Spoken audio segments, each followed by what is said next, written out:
E aí, seus panacas, esse vai ser o resumo do capítulo 1 e 2. Espero que gostem para que eu possa trazer mais partes. Em uma escola, em meio ao alvoroço diário de estudantes, tem uma menina que está recebendo a declaração do nhonho. Ele, todo romântico e empolgado, com aquele brilho nos olhos e um nervosismo típico de quem está prestes a se declarar, começa a falar que está apaixonado por ela desde a primeira vez que a viu. Ele diz que, desde aquele momento mágico, o coração dele bate mais forte só de pensar nela. Ela, por sua vez, fica calada, tentando digerir tudo aquilo, sem saber o que responder. E claro, já sabemos qual é a resposta, né? Ele fica apreensivo, e o clima começa a ficar estranho. Como se já soubesse que a coisa não ia bem. Mas ele, em um momento de fraqueza, começa a se diminuir, dizendo que sabe que ela não gosta dele. A dica é clara. Se você quer que alguém goste de você, não fique se diminuindo, meu amigo. Ninguém gosta de um coitado. Confiança é tudo! Ela, tentando ser gentil, diz que não é nada disso. Ela fala que ele é legal, gentil e, até se esforçando, diz que ele é bonito. Mas ao falar isso, ela quase se esgaça, tipo, não deu pra sentir muita convicção ali. Ah, o drama adolescente. Ela então solta. É guerreiro, mas não vai dar pra você. Você é maior que isso tudo. Bola pra frente. Poxa, foi duro. Mas pelo menos ela foi sincera, né? Imagina o peso de ter que dizer isso para alguém que está se abrindo de coração. Do lado de fora da escola tem um cara todo bonitão. Provavelmente o galã do rolê, esperando o nosso mortadelo. Ele pergunta o que rolou lá dentro. E o gordinho, com o ânimo lá embaixo, vem todo pra baixo, todo desolado, e o cara, que já deve ter visto esses dramas acontecerem várias vezes, deduz o que aconteceu. Não é como se ele nunca tivesse passado por isso, né? Ele até tenta dar aquele apoio moral, mas parece que não tem muito o que fazer. O leitão, sem muito ânimo, fala que a menina quer focar nos estudos. Mas o amigo, que não é bobo nem nada, já sacou que essa foi só uma desculpinha esfarrapada, até porque ela nem gosta de estudar. Uma análise rápida, feita pelo amigo, e fica claro que o cara não está sendo muito honesto consigo mesmo.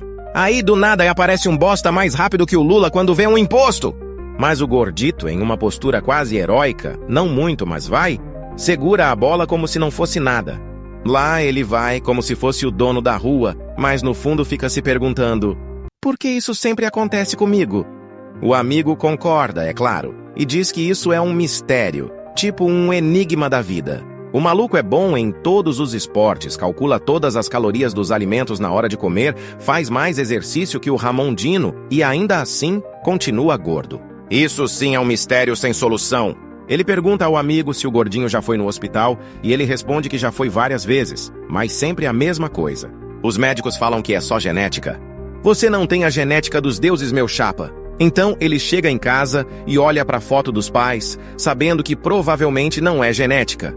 Afinal, os pais dele são atléticos. A mãe sempre elogiava a beleza dele, todos os dias, sem parar. Se ela tivesse um pingo de vergonha, já teria parado, né? E o pai, ele nunca viu pessoalmente porque foi comprar cigarro cedo. Tipo, nem pra dar tchau antes de ir embora. Mas ele já ouviu muitas histórias sobre o pai, que foi um famoso wrestler. O pai, aparentemente, foi o tipo de cara que só passou pelo ringue, mas bateu todos os recordes que existiam. Um verdadeiro ícone no esporte. E, segundo a mãe dele, ele não está acima do peso, apenas os músculos estão escondidos sob a banha. Não, o gordinho não tem culpa. A genética e os músculos enterrados na gordura é que são os vilões da história. A mãe ainda deixa um pratão de salada, uma tentativa de controle, mas ele já vai pro armário procurar um miojo, porque a tentação é mais forte. E é por isso que ele está desse tamanho, né? Ele já desistiu de fazer dieta, porque sempre faz e nunca muda nada no corpo dele. O ciclo da dieta que nunca funciona. Ele começa a abrir tudo o que tem no armário, tipo uma missão de sobrevivência, mas no final das contas, come a saladinha que a mãe deixou e já vai correr, com aquela cara de quem está se forçando a ser saudável. Bichão corre 4 quilômetros sem parar, mas lembra do fora que tomou e começa a correr mais rápido ainda, como se estivesse tentando fugir de seus próprios sentimentos. No final do dia, ele correu 15 quilômetros e já começa a sentir uma dor na lombar. Não é fácil carregar 100 quilos nas costas, né? Ele percebe que está em um lugar que nunca viu antes. Quando vai olhar no Google Maps para tentar entender onde está, uma voz macabra fala: "Você corre bem rápido e cresceu como um porquinho." O cara não tem um minuto de paz. É impressionante. Então aparece um velho misterioso e diz que não se pode enganar a linhagem sanguínea. O velho dá um mega pulo e cai bem na frente do Chupeta. Ele pensou que o velho tinha uns 6 metros de altura, olhando de longe. Aí eu também pensei, né? Esse desenhista tá péssimo de perspectiva. O velho fala para ele não se preocupar, que não está ali para devorar ele, e se apresenta como Vovô Mangtre. Ele diz que está ali para lidar com os yokais daquela península, atuando como juiz divino. O gordão da XJ fica sem entender nada. Então, o velho puxa o saco para fora, sem trocadilhos, né? E joga o saco em cima do protagonista, começando a puxá-lo com uma força sobre-humana. Depois de um tempo, ele larga o protagonista no chão como se fosse um pedaço de manteiga derretida. O protagonista fica meio tonto, mas quando abre os olhos, percebe que está em um mundo completamente diferente. O velho fala que este é o mundo dos yokais. Ele pede para o protagonista olhar da esquerda para a direita e confirmar com seus próprios olhos. O moleque, completamente em choque, vê um monte de criaturas esquisitas observando ele. Ele fica sem palavras. O velho explica que no passado, os humanos temiam e consideravam os yokais como deuses. Mas agora, eles são tratados como lendas e mitos. O clã dos yokais existe no mundo inteiro. E uma vez a cada 666 anos, o grande festival é realizado para decidir quem será o próximo rei dos yokais. Vários yokais jovens e talentosos são escolhidos para participar. E há 666 anos, um yokai virou rei. A realeza dos yokais está em jogo. Mas o Mau Mau interrompe o velho e diz que já entendeu tudo, mas por que ele está ali? O velho, com um sorriso enigmático, explica que cada clã de yokai seleciona pelo menos um membro, incluindo o mundo yokai e o mundo humano. E o Panceta é o último que herdou a linhagem dos goblins. Na verdade, ele tem só uma leve mistura, porque é da 6ª ou 7ª geração. O protagonista fica lá, tentando processar tudo, quando do nada um bicho gigante cai do céu, bem na frente do Kung Fu Panda. O velho fala para ele fazer pelo menos um teste antes de decidir. E aí aparece o meu ovo esquerdo, querendo descer a porrada no protagonista. O velho diz que se ele vencer, pode devorar o protagonista. O bicho está maluco para comer ele, porque já faz 666 anos que não come humanos. O bicho vai correndo para cima do protagonista e dá uma bicuda na barriga dele, fazendo o cara voar 1 quilômetro de distância, explodir na parede e, por incrível que pareça, continuar vivo. Se isso já não é prova suficiente de que ele é um goblin, não sei o que mais pode ser. O velho diz para ele provar se quer viver mesmo. O bicho não dá trégua e já o arremessa no chão, igual um saco de batata. Ele já começa a vomitar, que nojo. Mas o cabeça de ovo fala que ele é durão por aguentar tantos golpes assim. Ele fica animado e vai dar um amasso no bicho, jogando-o no chão. Quando todo mundo acha que a luta acabou, aparece o protagonista segurando a mão gigante do cabeça de ovo. O velho fica surpreso, mas explicam que os goblins possuem habilidades ilimitadas. Aí mostra o protagonista todo musculoso, segurando a mão gigante do bicho. Eu queria ver ele gordinho, overpowered, mas me decepcionaram um pouco. Falam que os goblins aprendem habilidades sem sequer serem ensinados, porque seus talentos estão cravados no DNA. Ele então se prepara para dar um golpe de wrestler no gigante e arrebenta a coluna dele no chão, destruindo tudo ao redor. E assim, só o protagonista fica de pé. Choi Si-woo, 17 anos, raça, meio goblin, despertar concluído. No dia seguinte, o protagonista está em um café, contando tudo para o amigo dele. Porém, ele está tão perdido que começa a achar que tudo o que aconteceu foi apenas um sonho. Eu não entendo esses caras de mangá. Eles veem o capeta praticamente sugando a alma deles, e quando acordam, acham que foi tudo um sonho? Mas enfim, o amigo dele acha tudo isso muito legal e está super empolgado, dizendo que se divertiu bastante. Fala que não foi nada legal. Ele foi espancado o tempo inteiro, só conseguiu lançar o monstro uma vez no chão, e isso não é motivo para comemorar. O amigo do X-Bacon, todo cheio de empolgação, fala: "Ué, ninguém é espancado no próprio sonho." E olha, até que tem razão. Mas aí o cara se mete a questionar o golpe de wrestling que o X-Bacon deu, porque, convenhamos, ele nunca praticou isso antes. O X-Bacon, todo indignado, explica que só tinha treinado boxe, e era só para perder peso. Mas mesmo assim, o amigo segue nessa linha de tentar descreditar a história, dizendo que ninguém simplesmente vai no embalo de um golpe de wrestling se nunca treinou isso. O X-Bacon continua com a história de que foi um sonho, dizendo que parecia que ele já sabia o que fazer. E ainda por cima, acha que se tentasse dar aquele golpe agora, conseguiria. O amigo dá uma zoada, dizendo que ele está pensando demais nisso, como se não houvesse nada mais para se preocupar. Mas o ex-Bacon não desiste da teoria. Deve ser que estou muito estressado, por isso estou tendo uns sonhos tão reais assim. Não faz sentido nenhum. Realmente, não faz sentido ele ficar todo musculoso e, do nada, acordar gordo de novo. Aí ele olha para as mãos e adivinha. Ele acorda no exato momento onde estava na noite passada. Deu ruim, né? Mas aí, como se nada fosse, uma voz pergunta se ele já recobrou a consciência. E o velho? Ah, o velho! Ele diz que já imaginava que o ex-Bacon ia acordar depois de um tempo, após ter passado a noite toda dormindo em pé. Ei, será que é normal esse tipo de sono? Sei lá, eu fico com medo só de pensar nisso. O protagonista olha ao redor e vê que, surpresa, não é um sonho. Ele vê até o monstro que derrotou mais cedo, e com isso, uma enxurrada de pensamentos começa a invadir sua mente. Ele cai no chão refletindo sobre tudo o que está acontecendo, como se fosse um episódio de série. A garota que está com o velho diz que está meio decepcionada ao ver um meio humano pela primeira vez. Ela fala para o ex-Bacon que, vendo ele pessoalmente, ficou claro que ele é bem idiota e patético. Ah, essa daí já vai ser aquele parzinho romântico que sempre subestima ele, mas no fundo está doida para dar uns amassos. Ela até se pergunta se ele realmente tem sangue de Goblin. Aí, o velho pergunta se ela realmente viu a luta. Ela, com toda a sua sinceridade, ou falta dela, responde que o oponente do ex-Bacon também era fraco e que ele não pode nem se comparar com um monstro inferior. Olha a sinceridade. O cabeçalho de ovo não consegue usar nem magia. E vencer algo tão fraco assim com dificuldade e se sentir orgulhoso é vergonhoso. Não me venha dizer que isso não foi um shade, porque foi sim. O ex-Bacon, então, meio desconcertado, pergunta se o teste já acabou e se ele pode ir para casa.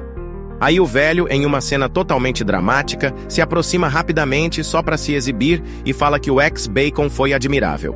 Ele se provou digno. E como se já não estivesse todo cheio de si, o velho fala que os monstros ao redor estavam observando e se perguntando se o ex-Bacon estava escondendo sua força. A galera fica toda sem acreditar que ele venceu e começa a falar que realmente ele tem sangue de Goblin. Então, o velho dá o veredito.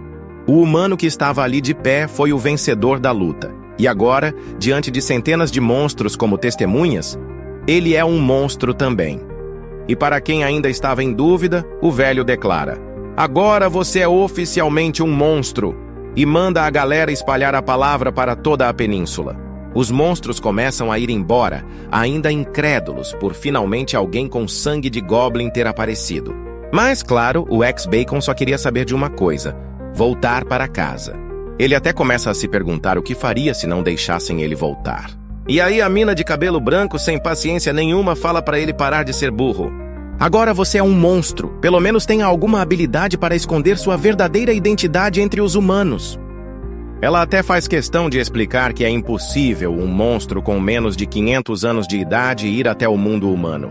O ex-Bacon, tranquilo como sempre, diz que nunca machucou ninguém e que conseguiu viver discretamente até agora. O velho, com poucas ideias, manda: se você não entende as regras, então terá que tomar a vida dele agora mesmo. E com isso, o ex-Bacon dá um salto para trás, se afastando do velho, com a cara de quem não sabe se ri ou chora.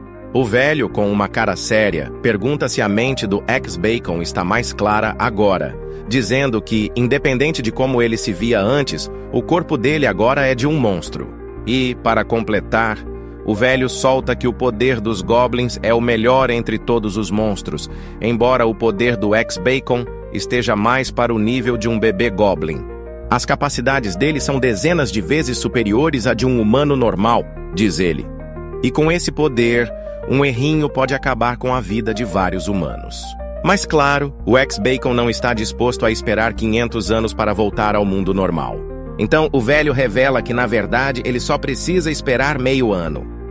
O velho começa a explicar que a cada 676 anos o rei Goblin é escolhido.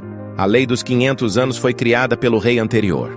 E aqui temos um flashback de 676 anos atrás, onde um homem está correndo desesperado de uma centopeia gigante. Naquela época, os yokais podiam entrar e sair do mundo humano quando quisessem, e a única coisa que os humanos podiam fazer era fugir. E todos os humanos eram atormentados todas as noites. Mas aí, alguns yokais mais fortes começaram a se tornar amigáveis com os humanos, e começou um relacionamento baseado no medo e adoração. Era assim que os humanos viam os yokais há 666 anos. Mas tudo isso mudou com a seleção do novo rei. Esse rei fez várias mudanças e criou novas leis com o sangue dos monstros que derrotou. Na nova regra, os yokais não podiam mais machucar os humanos e foram banidos do reino humano. Graças a isso, os humanos não vivem mais com medo e nem sabem da existência dos yokais. Eles os conhecem apenas como criaturas folclóricas. O velho explica que, em meio ano, o reinado do atual rei acabará e as leis que ele criou também perderão o efeito. E quando esse dia chegar, assim que o sol se pôr no reino humano, será a noite dos yokais. E aí, todos os habitantes do reino dos yokais poderão ir ao mundo humano quando quiserem. Eles vão aterrorizar os humanos e fazê-los lembrar do medo que esqueceram há tanto tempo. Enquanto isso, o ex-Bacon vai aprender a controlar seus poderes. Depois disso, ele poderá decidir o que fazer. O problema é, como ele vai aprender a controlar esses poderes malucos? E mais importante ainda, até que ponto ele pode se tornar forte se comparado aos goblins originais? O velho, olhando para ele, nota uma determinação no ex-Bacon e pergunta o que fez ele mudar de ideia. O ex-Bacon, todo sério e com aquela cara de quem acabou de perceber a profundidade das coisas, responde que quer manter os monstros longe do seu mundo. Ele percebeu que, para proteger as pessoas que ama, ele precisa ficar forte. O velho, com uma expressão de quem acabou de descobrir que o ex-Bacon está começando a entender o jogo, diz que o sangue que ele tem no corpo é muito forte. Ele não garante que o ex-Bacon vai ficar tão forte quanto um goblin de sangue puro, mas se ele alcançar pelo menos metade do poder de um, então não vai haver monstro nenhum capaz de derrotá-lo. O velho ainda solta uma frase épica. É improvável, mas, só por via das dúvidas, se você for capaz de vencer a cerimônia e se tornar o rei, poderá escrever as leis como bem entender. Isso mesmo, vai escrever as regras do rolê. Mas aí a menina raposa, do nada, corta o clima falando que por mais que o ex-Bacon tenha sangue de goblin, alguém como ele nunca sobreviveria ao ritual.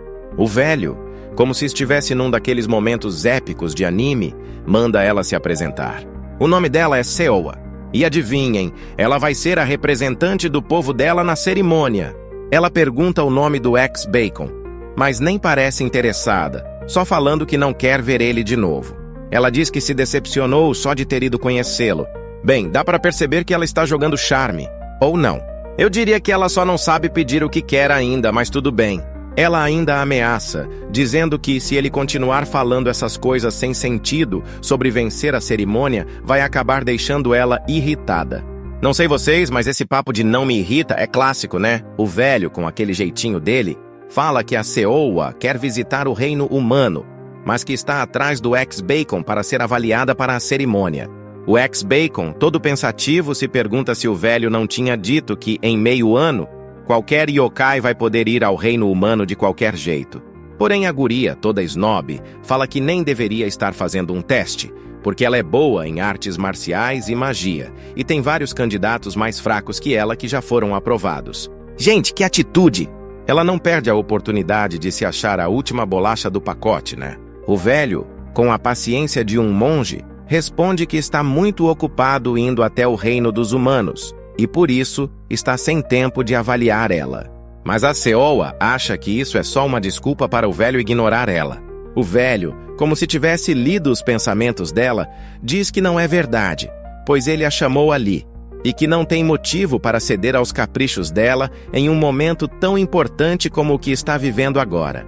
Ah, o velho é mais esperto do que parece. Ele então revela que esse é o momento exato para saber como ela vai se comportar com os humanos. Como o ex-Bacon é originalmente humano, ela vai ter um mês para ensiná-lo a ser um yokai e usar seus poderes. Se ele tiver uma evolução legal durante esse tempo, o velho vai aprovar os dois para a cerimônia.